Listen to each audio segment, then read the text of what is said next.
Здравствуйте, с вами Юрий Коваленко, основатель проекта Sol-Eco-Dom. И сейчас я расскажу вам о том, как в целом устроен камин. Немножко я начну с того, как устроена топка каминная. Расскажу, какие топки хорошие и почему они хорошие, на что следует обращать внимание при выборе. И в целом опишу всю конструкцию, которая необходима, чтобы камин, как целостный прибор, радовал вас своим видом и своим теплом.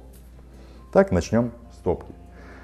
В предыдущих видео мы уже сравнивали открытые классические камины и закрытые каминные топки. И пришли к выводу, я во всяком случае пришел к выводу о том, что закрытая каминная топка — это предпочтительный вариант. Поэтому будем говорить об этом.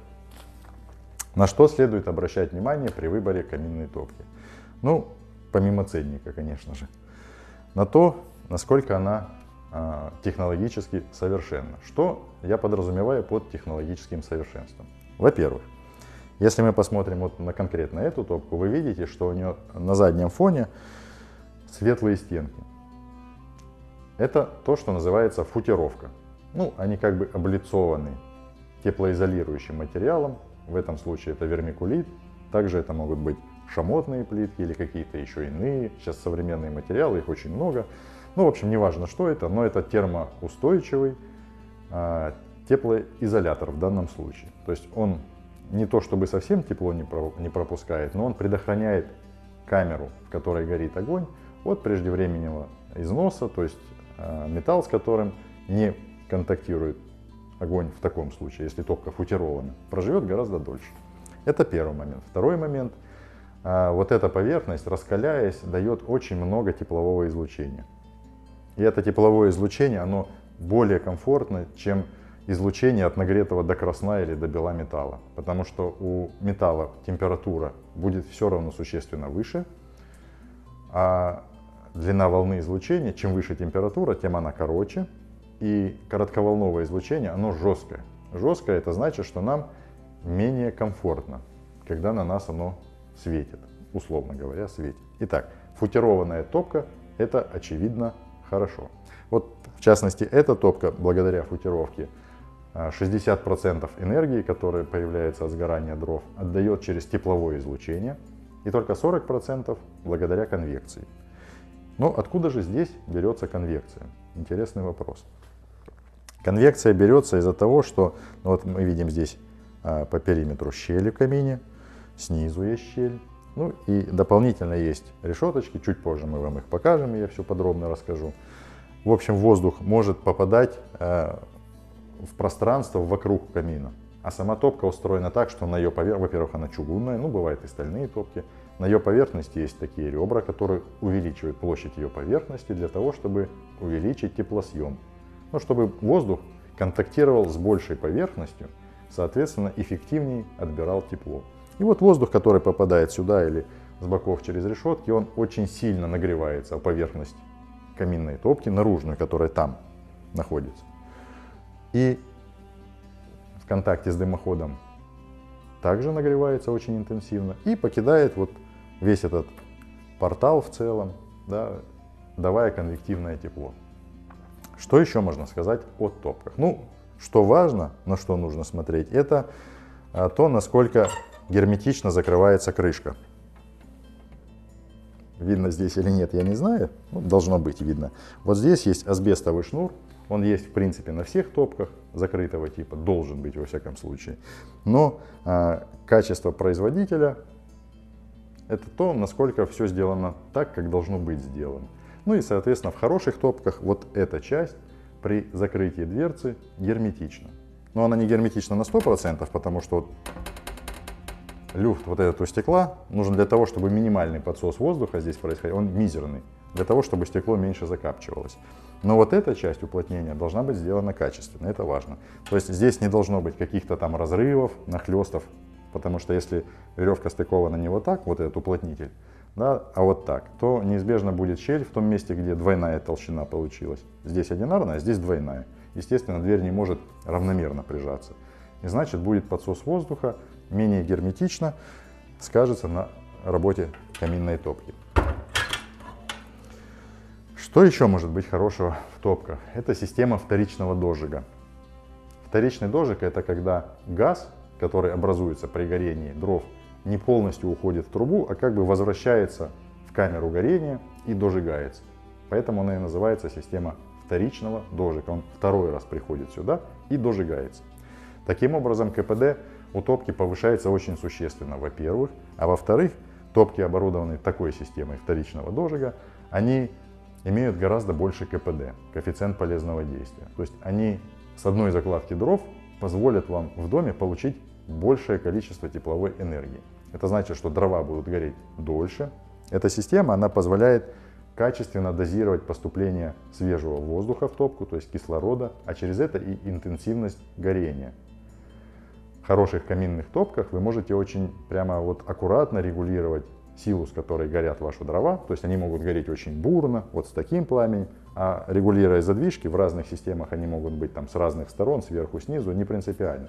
Но суть такая, что через заслонки вы как дирижер будете управлять процессом горения, и пламя вот с такого можно уменьшить до вот такого, а в режиме пиролизного горения, когда горят, собственно, уже не сами дрова, а только газ, который они выделяют, вы можете увидеть, как лежащие здесь дрова, нет никакого огня на их поверхности, а он горит на расстоянии там, 10, 15 или даже 20 сантиметров, то есть всполохи именно огня, светящегося, на некотором удалении от дров. И это говорит о том, что горит газ, который выделяется из-за того, что они сильно нагрелись. Вот так это и происходит. Это удивительно и очень красиво. Но такое горение, такой режим горения можно поддерживать только действительно в качественных топках, которые герметичны и имеют хорошо выполненную систему регуляции подачи кислорода в зону горения. Но если еще есть система вторичного дожига, то это самое лучшее из возможного. О самой части каминной топки, собственно говоря, здесь можно еще какие-то технические аспекты посмотреть, но это уже будет относиться к конкретным моделям, конкретным производителям. Можно сравнивать на этом уровне, да, вот детали, там, какая железочка удобнее или качественнее сделана, насколько долго она проживет.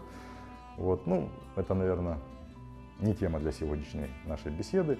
Я говорю общие вещи, которые просто нужно иметь в виду, если вы задумались о том, чтобы в своем доме заиметь классный камин. О каминной топке, в принципе, уже все сказано.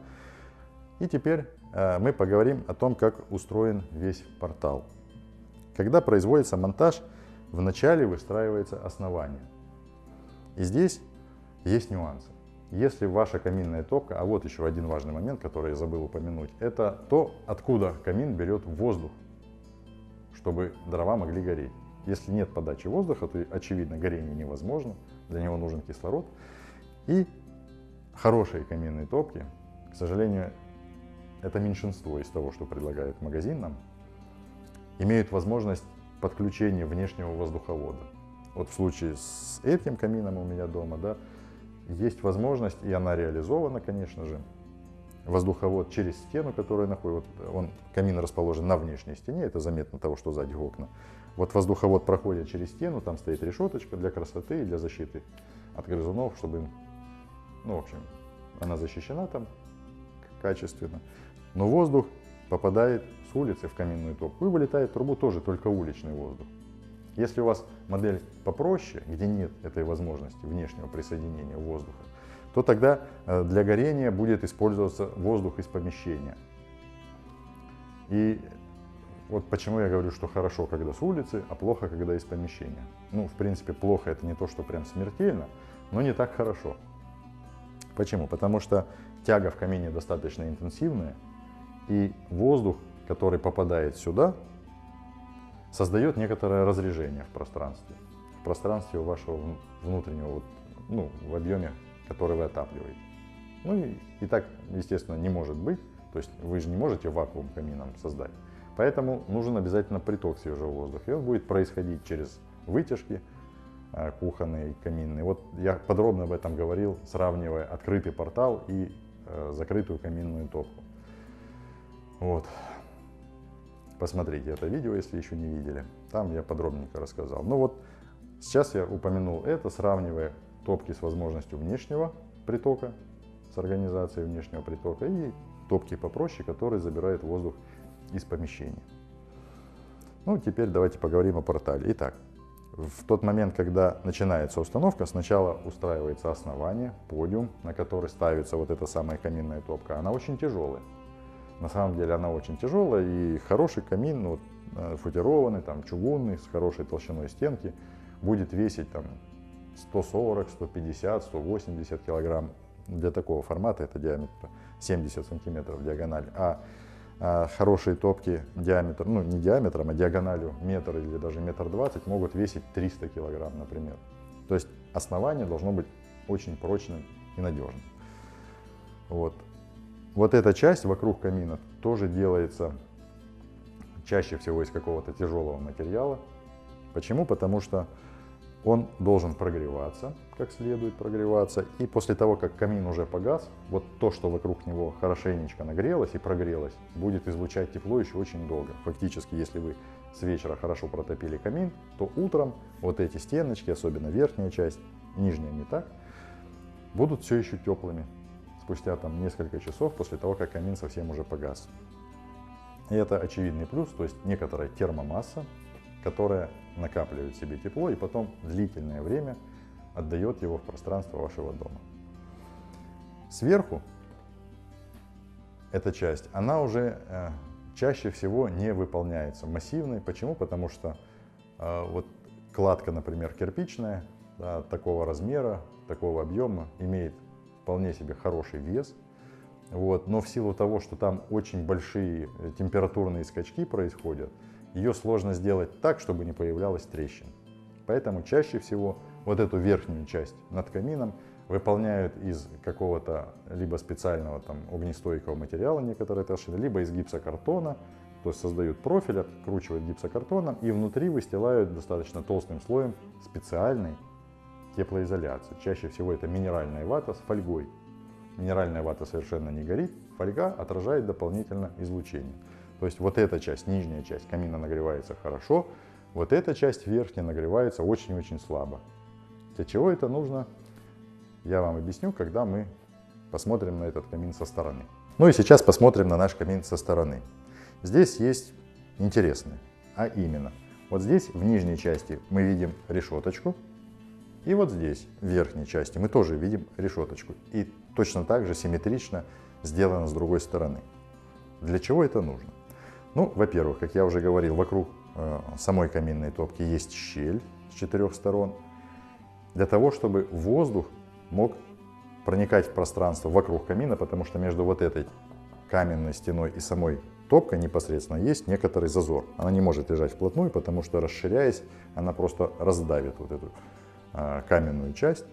И вот в этот зазор поступающий воздух, он неизбежно нагревается у поверхности каминной топки, создается тяга, он начинает двигаться, как в дымоходе, и попадает вот сюда, в верхнюю часть, в короб, который является теплоизолированным.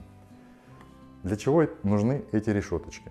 Нижние решетки нужны для того, чтобы увеличить подачу воздуха к каминной топке. Если их не сделать, то крайне велика вероятность того, что эта топка перегреется. Если это особенно чугунная топка, она может просто расколоться. Это прям фундаментальная необходимость, и об этом важно знать. Она должна остужаться движением воздуха. А чтобы это движение воздуха было стабильным, нам как раз и нужны верхние решеточки. То есть сюда попадает холодный воздух, он нагревается внутри, о поверхность каминной топки, а дымоходную трубу она нагревается до 600 градусов примерно. Представляете, как много? 600 градусов. И дальше сверху ей деваться некуда, там есть барьер. И естественным образом этот горячий воздух начинает выдавливаться через верхние решеточки. Вот так осуществляется конвективный отбор тепла от каминной топки. Когда я вам говорил о футировке, говорил о том, что она отражает тепловые волны от горящих дров и дает излучающее такое действие. Хорошие топки там 60 на 40%, такие пропорции между лучистым теплом 60% и конвективным теплом 40% они отдают. И из опыта могу вам сказать, что когда камин уже хорошенечко прогрет, вот возле верхней решетки, из которой теплый воздух выходит, руку держать вообще невозможно. Температура так высока, что ее сразу обжигает, и это значит, что это очень и очень эффективная конструкция. Собственно говоря, А внешний вид камина – это уже дело вкуса, каждый выбирает сам для себя. Вы можете купить готовый уже фасад каминный в магазине, он стоит не так уж супер дорого. Да, вы можете создать его с нуля, пригласить специалиста, либо сами поупражняться, нарисовать что-то, придумать, сделать что-то классное. К слову сказать, это не обязательно должно быть именно в камне, что-то еще. Вокруг камина можно создать красоту из глины, например, вылепив какие угодно вообще причудливые формы. То есть можно подойти к вопросу творчески, решить его нестандартно как-нибудь и вот радоваться не только самим, но и удивлять всех своих товарищей. Наверное, на этом все об устройстве камина в доме. Если вам понравилось, ставьте лайки, если услышали для себя что-то интересное. Задавайте вопросы в комментариях, если они у вас есть. Следите за нами в соцсетях. До новых встреч!